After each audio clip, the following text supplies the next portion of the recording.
بسم اللہ الرحمن الرحیم۔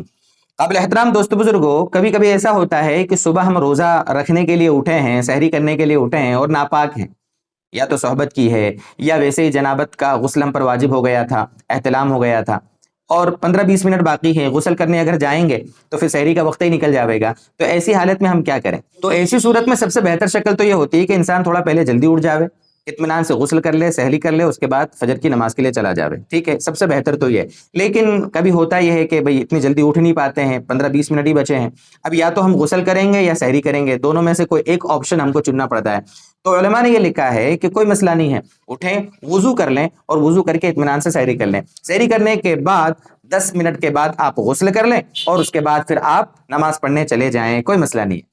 اب یہاں پر ہوتا یہ ہے کہ بہت سارے لوگ بہت زیادہ غفلت یہ کرتے ہیں کہ ویسے ہی سحری کھا کے بس سو جاتے ہیں اور صبح 9 بجے 10 بجے اٹھتے ہیں اور فجر کی نماز بھی قضا کر دیتے ہیں۔ تو اس طرح جنابت کی حالت میں، ناپاکی کی حالت میں غسل واجب ہے اور اس طرح پڑے رہنا اور ناپاک 9 بجے 10 بجے صبح 11 بجے اور بہت سارے لوگ تو ظہر سے پہلے تک غسل کرتے ہیں، تو آدھا آدھا روزہ، آدھا دن ناپاکی کے ساتھ اس طرح گزارنا یہ گناہ کی بات ہے، فرشتوں کی لعنت کا سبب ہے، بڑی بڑی اس میں وعیدیں ہیں۔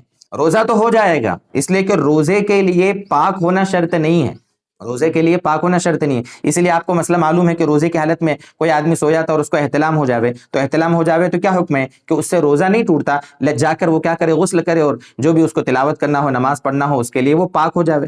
تو کہنے کا مطلب یہ ہے کہ ناپاکی کی حالت میں اگر صبح کریں تو پہلے سحری کر لیں، اس کے بعد غسل کر لیں، پھر نماز کو جائیں، یہ جائز ہے۔ البتہ بہتر ہے کہ پہلے انسان غسل کرے، پھر سحری کرے اور اس کے بعد نماز کو جائے۔ یہ ایک تھوڑا سا مختصر سا مسئلہ تھا جو بڑا اہم تھا، جس کو بتانا ضروری تھا، اس کے لیے آج آپ کو سمجھانے کی اس بارے میں کوشش کی ہے۔ اللہ ہمیں مزید سمجھائے، عمل کی توفیق عطا فرمائے۔